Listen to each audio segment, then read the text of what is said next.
आप सभी ने एक कहावत तो सुनी होगी कि कोशिश करने वालों की कभी हार नहीं होती, डर के कभी नदियां पार नहीं होती। जी हाँ, बिल्कुल सही सुना आप लोगों ने ये कहावत को। तो इसी को प्रूफ किया है हमारी एक होनहार स्टूडेंट जिसका नाम है दिव्या।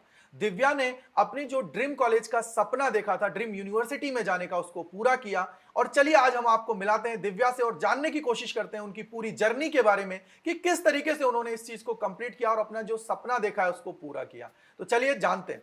तो दिव्या बेटा, अपने बारे में थोड़ा सा बताइए कि किस तरीके से आपने चीजों को किया, कि आपकी स्ट्रीम कौन सी है? मेरी स्ट्रीम साइंस है। उसमें सब्जेक्ट्स हैं फिजिक्स, केमिस्ट्री एंड मैथमेटिक्स। और अपने बारे में थोड़ा और बताइए बच्चों मेरा को। नाम है दिव्या सिंह राठौर और मैं अभी प्रेजेंटली हंसराज कॉलेज में एडमिशन हो गया है मेरा इन मैथमेटिक्स ऑनर्स। ओके, आप कहाँ से बिलोंग करते हैं बेटा? मैं जोधपुर राजस्थान से हूँ। ओके, तो एक चीज मुझे बताइए कि आपने जो ये प्रेफरेंस भर रहे थे, या मैं बोलूं कि सब्जेक्ट जो सिलेक्शन करते हैं हम लोग, तो वो कौन कौन सा डोमेन आपने रखा था? मैंने रखा था physics, chemistry, mathematics and physical education. Okay, और लैंग्वेज आपने लिया? Language English. Okay okay, right. तो आपने जो ये सब्जेक्ट सिलेक्शन कर लिया, डोमेन्स को आपने चुन लिया, इसके बाद में आपने अपनी पूरी जर्नी थी उसको किस तरीके से कंप्लीट किया? कि मैं बोलूं कि यार कैसे आपने बोर्ड और सीयूटी की जो प्रिपरेशन होती है, सबसे इंपॉर्टेंट यही होती है, उसको किस तरीके से किया? स्टार्टिंग में जब 12th में मतलब एंटर हुए थे तब तो बोर्ड्स पे मेन फोकस था मेरा। फिर नवंबर के एंड में मुझे लगा कि सीयूटी पे भी फोकस करना चाहिए मुझे, इसलिए मैंने फिर निपुण बैच के मैं आई थी। मतलब मुझे पता चला था कि निपुण बैच अड्डा लॉन्च कर रहा है, तो मैंने उसमें एनरोल किया था और दोनों की, बोर्ड्स की और सीयूटी की प्रिपरेशन साथ साथ करी जब तक बोर्ड्स नहीं आए। उसके बाद थोड़ा फोकस बोर्ड्स पे किया और फिर बोर्ड्स ख़त्म होने के बाद फुल अटेंशन सीयूटी पे किया ओके, था। तो मतलब बोर्ड्स के लिए आपने पहले बोर्ड्स को प्रेफरेंस दी, क्योंकि यार बोर्ड्स भी इंपॉर्टेंस बोर्ड्स रखती हैं, इम्पॉर्टेंट है। और उसके बाद में हमने सीयूटी का पढ़ना स्टार्ट कर दिया था। राइट, तो एक चीज मुझे बताइए, आपने जो ये प्रेफरेंस बनाई थी उसमें किस तरीके से आपने टारगेटेड कॉलेजेस और जो स्ट्रीम थी आपकी उसको किस तरीके से रखा? जैसे मेरी मतलब अभी जो प्रेफरेंस बनाई थी मैंने, उसमें फर्स्ट तो स्टीफेंस था और second Hindu and third Hansraj, और थर्ड मुझे हंसराज मिल चुका है। तो मेरा ये था कि साइंस के डोमेन में जैसे स्टीफेंस और हिंदू और हंसराज का ज़्यादा नाम है, इसलिए मैंने उनको रखा था। और मुझे मैथ्स में ज़्यादा इंटरेस्ट था, इसलिए मैथमेटिक्स ऑनर्स मैंने चूज़ किया ओके था। ओके, और इसके अलावा आपने जब ये प्रेफरेंसेस बनाई थी तो उसमें किस चीज को फोकस किया था? मतलब कि मेरे को पहले नॉर्थ कैंपस को रखना है, हाँ, या पहले मुझे मेरे डिजायर्ड कोर्सेज को रखना है कि यार मेरे को मैथमेटिक्स ऑनर्स चाहिए तो मुझे मैथमेटिक्स ऑनर्स को पहले रखना है? तो किस तरीके से आपने ये प्रेफरेंसेस को नहीं, बनाया था? दोनों को ही कंसिडर किया था, जैसे नॉर्थ कैंपस भी और जो कोर्स मुझे चाहिए था वो भी। जैसे फर्स्ट मैंने नॉर्थ का ही भरा था, फिर साउथ और ऑफ का। ओके, तो राइट, मतलब कि पहले नॉर्थ फिर साउथ फिर ऑफ ऑफ आपने किया कैंपस था। का। तो ये तो रहा आपका प्रेफरेंसेस का। अब एक चीज मुझे बताइए कि जो आप लोग एग्जाम की प्रिपरेशन करते हैं, तो उस टाइम पे ये जो मॉक टेस्ट वगैरह होता है, तो ये किस तरीके से इंपॉर्टेंट रोल निभाता है? क्योंकि यार देखिए, हम लोग जब तैयारी करते हैं तो किस तरीके से चीजों को कनेक्ट कर पाते हैं? मॉक टेस्ट जैसे मेरे केस में ऐसा था, जैसे जब सीयूटी जैसे आने ही वाला था, 1 मंथ पहले मैंने देना शुरू कर दिया था। पर ऐसा लगता था जैसे एक मॉक टेस्ट देती थी, ऐसा लगता कि नहीं यार, स्कोर बहुत कम आ रहा है। फिर मतलब बहुत डिप्रेशन ऐसा आ जाता था कि यार मतलब इतनी मेहनत करी है अभी पूरी जर्नी में, फिर भी अभी स्कोर अच्छा नहीं आ रहा है। पर धीरे धीरे जैसे जैसे मॉक टेस्ट देने लगी थी मैं, 1-2 दिन में तो हाँ ऐसा था कि बहुत ही लो स्कोर था। फिर धीरे धीरे स्कोर बढ़ने लगा और फिर कॉन्फिडेंस भी डेवलप होने लगा था ओके इससे। ओके, तो अभी बच्चों को एक बार बताइए कि आपने कौन सी कॉलेज के अंदर एडमिशन लिया है? हंसराज कॉलेज में लिया है मैंने admission in mathematics honours. Okay, तो थोड़ा सा अपने स्कोर के बारे में बता दीजिए कि कितना मेरा स्कोर रहा? स्कोर 704.8 था आउट ऑफ 800। ओके, मतलब नॉर्मलाइज में कम हुआ हाँ, होगा। ये नॉर्मलाइजेशन में बहुत कम सारे हुआ बच्चों के है। साथ देखने को मिला था। मैं एक चीज और पूछना चाहूंगा कि हमारा जो हम लोग बोलते हैं कि यार अपना एक शेड्यूल बनाओ, इसके अलावा अपने नोट्स को प्रॉपर बनाओ, तो इसका क्या बेनिफिट होता है? बेनिफिट तो होता ही है, जैसे जब एग्ज़ाम आने वाला होता है तो आप फटाफट रिवाइज कर सकते हो नोट्स को। जैसे शॉर्ट नोट्स बना लिया आपने, समरी बना ली। ओके और मॉक टेस्ट तो है ही, वो मतलब मस्ट है। कोई भी एग्ज़ाम दे रहे हो, चाहे सीयूईटी या कोई भी, मॉक टेस्ट से आपको एक इंटरफेस का भी पता चलता है कि ऑनलाइन कैसे आने वाला है।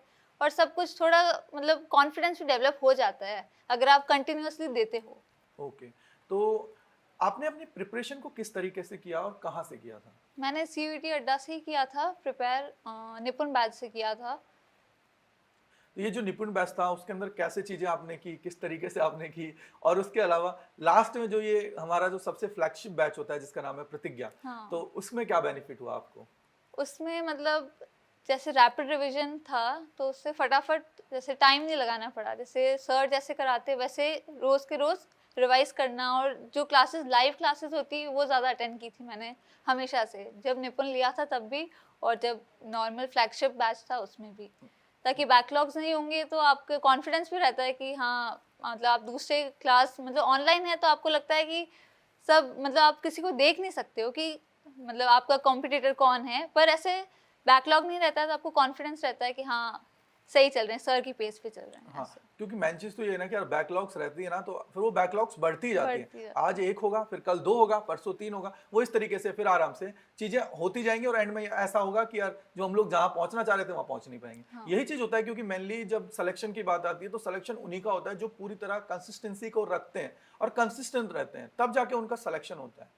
इसके अलावा एक चीज मेरे को बताइए कि जो आपने पीवाईक्यूज वगैरह लगाए, मॉक टेस्ट लगाए, उससे कितना बेनिफिट हुआ? क्योंकि बहुत पीवाईक्यूज ज़्यादा। से एक तरीके का मैं बोल सकता हूँ पैटर्न के बारे में आइडिया लग जाता है हाँ कि किस तरीके से आपने उस चीज को किया उसमें।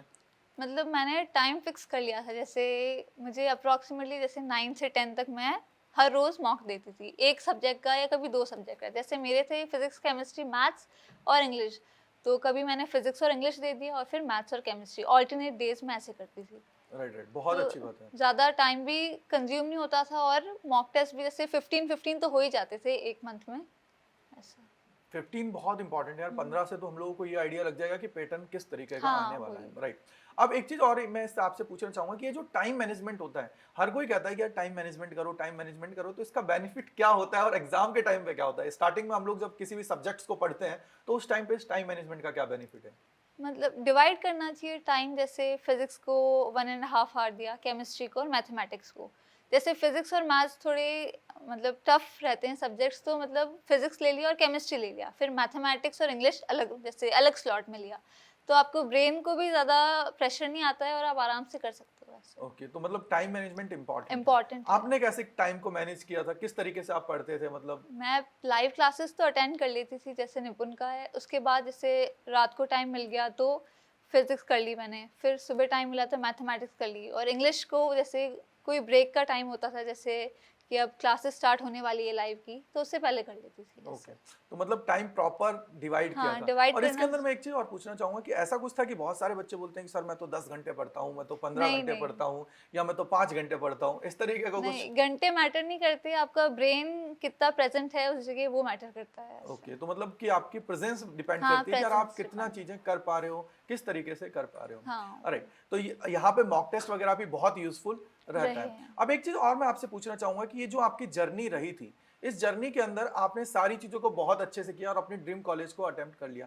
कभी कभी ऐसा मोमेंट तो आता होगा कि जब आप अपने आप को डीमोटिवेट महसूस करते होंगे, तो अपने आप को पॉजिटिव रखने के लिए कैसे क्या चीजें की थी मैं आपने? तो म्यूजिक सुनती थी और फिर मतलब पेरेंट्स से बात करना, और ताकि मतलब एक लाइफ का पार्ट है सब एग्जाम, पर आप ओवरऑल दुनिया को भी देख सको ऐसे। राइट, तो मतलब कि हम लोग यही कहेंगे कि यार ओवरऑल चीजें करने के लिए, जैसे एक एग्जांपल लेता हूं कि मान लीजिए आपका कोई मॉक टेस्ट आपने दिया, तो मॉक टेस्ट देने के बाद में मान लीजिए मैंने सोचा कि यार मेरे कम मार्क्स आ गए, तो आप उससे डीमोटिवेट होते थे या उससे अपने आप को मोटिवेशन में लेके आते थे? मोटिवेशन में लेके आती थी, जैसे जो जो टॉपिक्स में क्वेश्चन गलत हुए हैं मेरे, मैं वापस उन टॉपिक्स पे जाती थी, वापस रिवाइज करती, फिर अगले दिन नेक्स्ट मॉक टेस्ट देती थी। तो मतलब कि आपका एक दिनचर्या आपने बना लिया था कि यार पहले मुझे क्या करना है कि मॉक का एनालिसिस करना है, क्योंकि यार देखो अगर कोई भी एग्जाम आप लोग जाते हो तो उसके लिए सबसे इंपॉर्टेंट है मॉक टेस्ट। और जब ये मॉक टेस्ट आपका लग जाता है तो उसके बाद में होता है उसका एनालिसिस करना, क्योंकि एनालिसिस से एक आइडिया लगता है कि यार मेरी कितनी एक्यूरेसी चल रही है, और एक्यूरेसी से फिर मैं देखूंगा कि यार मेरा गलत कौन सा टॉपिक हुआ, क्योंकि गलत जब चीजें जब जानते हो आप लोग आइडेंटिफाई करोगे कि यार गलत ये चीज हुआ है,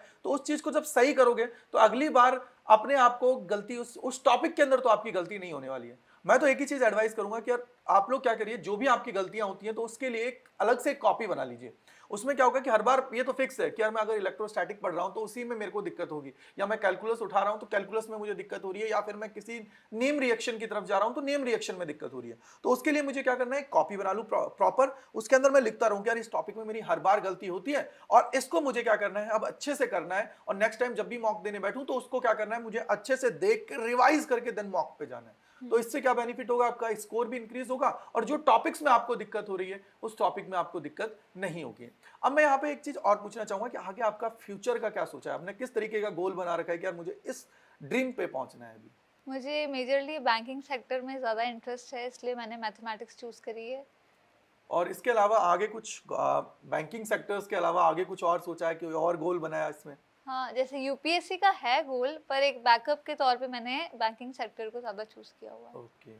और इसके अलावा जो हमारे यहाँ पे जूनियर्स हैं जो अभी सीयूटी 2024 का पेपर देने वाले हैं, तो उनके लिए आप क्या कहना चाहोगे? मैं तो यही कहना चाहूँगी, सेल्फ स्टडी एक मस्ट है। आपको आपका टाइम टेबल, आपको आपका पूरा दिन एक टाइम के मतलब एक स्लॉट्स में डिवाइड करना होगा कि किस स्लॉट में आपको कौन सा सब्जेक्ट पढ़ना है। ब्रेक भी ज़रूरी है पढ़ाई के टाइम। मतलब ओवरऑल आपको सब कुछ ध्यान रखना है, आपकी हेल्थ का और आपकी स्टडीज़ का, दोनों का। हाँ, क्योंकि यार हेल्थ इंपॉर्टेंट है। अपन ये सोचें कि मैं तो आज ये करता हूँ कि आज 9 घंटे 10 घंटे पढ़ लेता हूँ, बिल्कुल जोश जोश में आज तो मैंने 10 घंटे पढ़ लिया, और 10 घंटे के बाद में पता लग रहा है कि यार अब तो मुझे ऐसा करना चाहिए, अगले दिन तो फिर मैं पढ़ ही नहीं रहा हूँ, फिर अगले दिन कुछ नहीं पढ़ा, फिर अगले दिन 10 घंटे पढ़ लिया, तो बेटा इससे कोई बेनिफिट नहीं होता है। तो सही कहा दिव्या ने आपके लिए कि यार आपको पहले स्लॉट्स में डिवाइड करना है और सबसे पहले अपनी प्रायोरिटी को देखना है। फॉर एग्जाम्पल अब बहुत बार दिव्या ये होता है कि बच्चा ये सोचता है कि यार मेरे तो 4 सब्जेक्ट, 3 तो डोमेन हो गया है, एक मेरा लैंग्वेज हो गया, इसके अलावा मेरा जीटी हो गया, तो उसको कैसे अपनी प्रायोरिटीज को डिसाइड करना चाहिए, ये और मैं पूछना चाहूंगा आपसे। जैसे जो सब्जेक्ट आपको टफ लगता है, वैसे टफ कुछ नहीं होता है, पर जो टफ लगता है वो सुबह के स्लॉट्स में कवर करो, ज़्यादा अच्छा रहता है, क्योंकि आपका ब्रेन उस टाइम बहुत ज़्यादा एक्टिव होता है। फिर जैसे मतलब फिजिकल एजुकेशन या ऐसे लाइट सब्जेक्ट्स होते हैं, इनको दिन के टाइम पढ़ो तो ज़्यादा सही रहता है, क्योंकि वो ईजी भी है कंपैरेटिवली और आप कर भी लेते हो उस टाइम। राइट। तो मतलब हर चीज को अपने आप को डिवाइड करना है, आपका माइंड क्या कह रहा है उसकी तरफ आप सभी को जाना है, तो ये इंपॉर्टेंट चीज है। हाँ। और इसके अलावा दिव्या एक चीज और मैं पूछना चाहूंगा आपसे, क्योंकि बहुत सारी चीजें, बच्चों के भी बहुत सारा डाउट्स आते हैं। डाउट्स ये हैं कि मुझे कौन सा स्टडी मटेरियल की तरफ जाना चाहिए, कि यार सबसे इंपॉर्टेंट कि मैं एनसीईआरटी उठा लूं, सिर्फ एनसीईआरटी से काम चल जाएगा? नहीं, एनसीईआरटी से काम नहीं चलेगा। आपको मतलब कोई एक टीचर की ज़रूरत होती है, वो गाइड करेगा तभी आप सही पाथ पे चल सकते हो। और एक सोर्स पे रिलाई करना बहुत ज़्यादा ज़रूरी है। आप मल्टीपल सोर्स पे जाओगे तो आपको लगेगा कि हर टीचर अपने तरीके से पढ़ाता है, सबके अलग अलग नोट्स होंगे, आप और ज़्यादा कंफ्यूज हो जाओगे। इसलिए एक टीचर रखो और एक ही नोट्स रखो जो आपको मतलब आपको कॉन्फिडेंस डेवलप कर पाए ऐसे। मतलब मल्टीपल टाइम्स उसको रिवाइज करो। हाँ। कि ऐसे नहीं है कि आज मैंने इस बुक को उठा लिया, फिर अगली बुक को उठा लिया, फिर तीसरी बुक को उठा लिया। एक ही बुक को पढ़ो, लेकिन इतनी बार पढ़ लो कि यार जब एग्जाम में सवाल आए ना, तो फिर हाँ। गलती होने के चांसेस ना रहें। तो यार ये था दिव्या के साथ हमारा सफर, जो दिव्या ने अपनी ड्रीम कॉलेज का जो सपना देखा था वो उसको पूरा किया उसने, और हंसराज के अंदर अपना एडमिशन ले लिया मैथमेटिक्स ऑनर्स के अंदर। तो इसी प्रकार के और सेशंस हम आपके लिए लेके आते रहेंगे, और जो बच्चों ने आप किया उनकी जो जर्नी के अंदर, उन सभी को हम लोग देखते रहेंगे, जिससे आप सभी को मोटिवेशन मिले। क्योंकि यार आपका मोटिवेशन ही इंपॉर्टेंट है। जब आपके अंदर एक पॉजिटिव एटीट्यूड आ जाता है ना किसी भी चीज के लिए कि यार मुझे तो इस एग्जाम को क्रैक करना है और इसको मैं क्रैक कर सकता हूं, जब आपके अंदर ये चीज आ जाती है तब जाके आप उसकी तरफ, ये मान लीजिए आपका 50% काम हो गया। क्योंकि अपने अंदर कॉन्फिडेंस लाना जरूरी है। यार 15 लाख एग्जाम दे रहा है, 20 लाख दे रहा है, उससे कोई प्रॉब्लम नहीं है यार, क्योंकि हमें तो एक सीट के लिए लड़ना है। वो एक सीट हमारी होनी चाहिए, बाकी हमें कोई मतलब नहीं है कि क्या करना है क्या नहीं करना है, बस सिलेक्शन हमारा होना चाहिए। तो आई होप आप सभी को समझ में आ गया होगा, और दिव्या को हम लोग धन्यवाद करते हैं कि उन्होंने टाइम निकाला हमारे साथ और आपको इतनी कीमती राय दी। तो इसी प्रकार के और सेशंस के लिए जुड़े रहिए अड्डा 24/7 CUT चैनल के साथ।